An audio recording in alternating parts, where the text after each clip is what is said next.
all companies with over 250 employees, both in the public and the private sector, have to publish this data.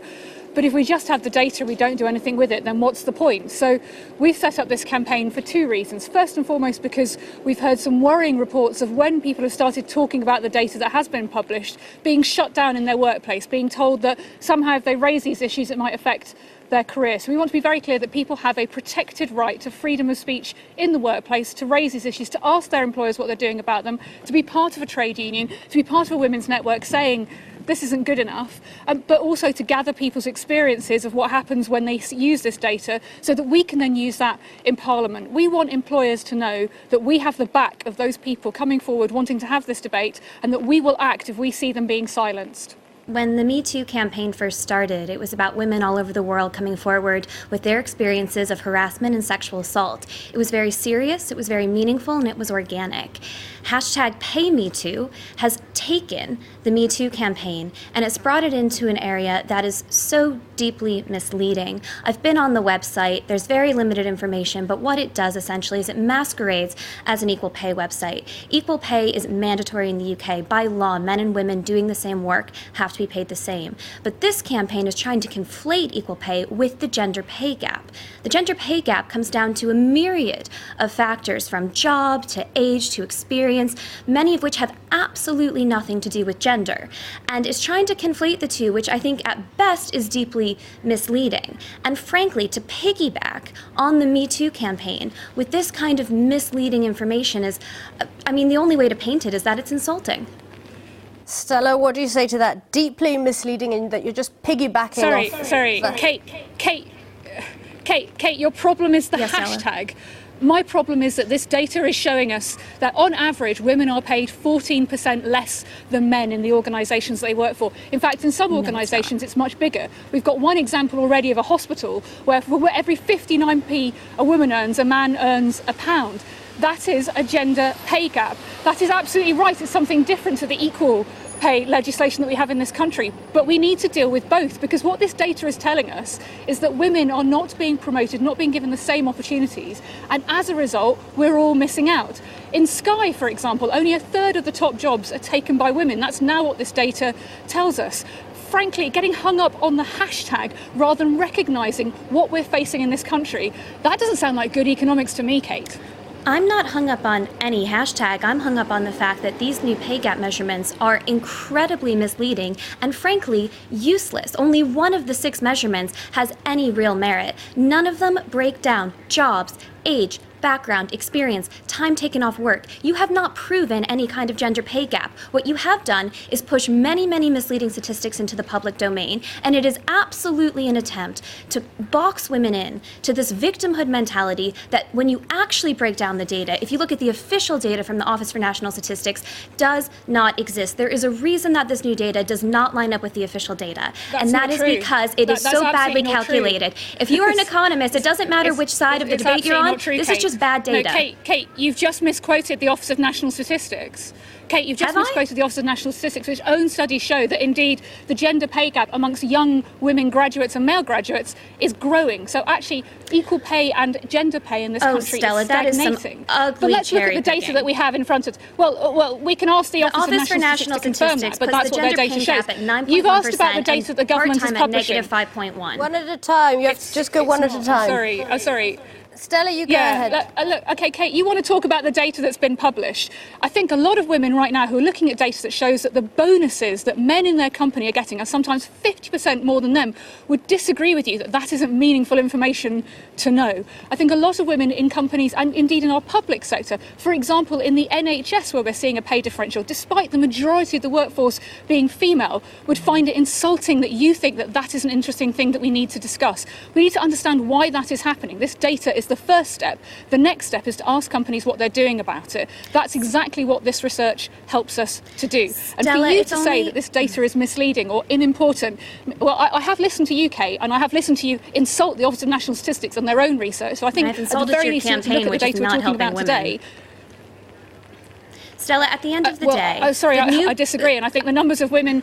It's actually about helping everyone, Kate, because the gender pay gap doesn't help anyone. What it also tells us is that still too often the idea about flexible work is something that women have to deal with rather than parents, for example. And what we're looking at for these companies, thankfully most of them take a very different view to you. They recognise it's a problem. If they're not tapping into the pool of talent they have in their companies because of the gender, they know they're missing out. What this data is doing is driving that conversation. What this campaign is doing is helping women and men be part of it. Stella, the truth of the matter is that when you actually examine the measurements of this, you need so much more data in order to render anything meaningful from them.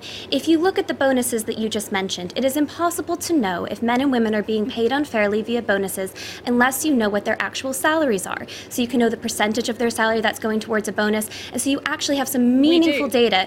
We don't, Stella. The crude numbers that the government has mandated that companies report does not dive into any of this, and that makes it extremely misleading. Companies like EasyJet and Phase 8 are always going to have a wide gender pay gap, not because of discrimination, but because they do mass hiring of women into their primary and the majority of their roles, which happen to be in things like retail and cabin crew. Your government figures do not highlight that in any capacity, and now you have launched a campaign that directly tries to conflate the gender pay gap with equal pay. And if I may just finish, because I think you have had your time to speak, what this real attempt is here is to hit the reset button on equal pay. Women have been doing so well, and the stats prove it when you actually break down the data like for like, that the victimhood groups need to hit the reset button in order to keep their membership going. It works in elections, it works for things like the Equal Pay Day campaign, but women out there need to know just how misleading this data is, and I don't think your hashtag or your attempt to make companies report these misleading figures is helping them. Okay. I'm dealing in facts, and the evidence that we have talks about the different quartiles. I absolutely agree with you. That this data set is not complete. For example, I'd like to look also at the difference in terms of people from black and ethnic minority backgrounds, from disability backgrounds.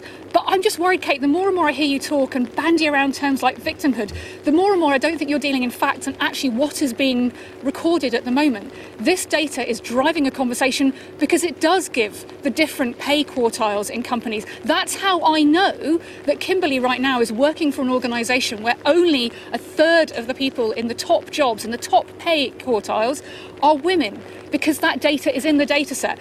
I really suggest that it might be worth you going back and having a look at this data. I agree with Kate. I've listened to you, and I've been insulted by you. You've insulted the ONS. At the very least, don't insult Kimberly for the data being presented to her about her company. Like your campaign. You called it victimhood to talk about gender pay. No, to conflate equal pay and gender pay is the 21st century. I think we're going to have to stop it there. Let's not talk about who's insulting who here. Let's talk about going forward.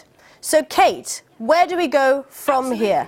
I think we absolutely need to roll back these pay gap measures because they haven't actually revealed anything meaningful. One area where I do think Stella and I might have some agreement is on things like shared parental leave, and it's a real shame that more men haven't taken that up. The only way to really tackle women getting into more senior roles is for more men to take time off work and to really split childcare. I mean, that would be a much more interesting campaign, especially because we know that so few men in the UK have taken up shared parental leave. But at the moment, what we're doing is we're demonizing actually many quite well-meaning companies, and we're really insulting women by suggesting to them that they're not doing as well as the actual official data shows. And when you break down these job comparisons like for like, when you look at age, when you look at experience, you get a very different picture. And it's really important that women sitting at home hear that, because it's just not what they're being told by MPs, by representatives, and by a modern-day feminist movement that doesn't have their best interest at heart.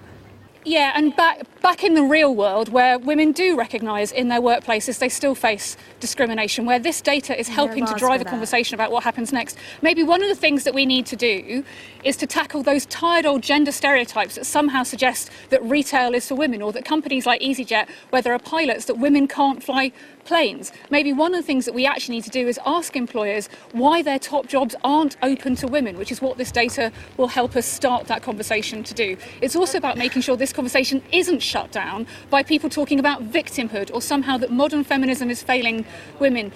Feminism isn't about women, it's about power. It's about the power to see that 51% of our community doesn't get the same chance as the other 49% because of their gender. This data is part of that conversation. It's not the only conversation. I know from actually working in the communities and working in the real world, that's a conversation we need to have.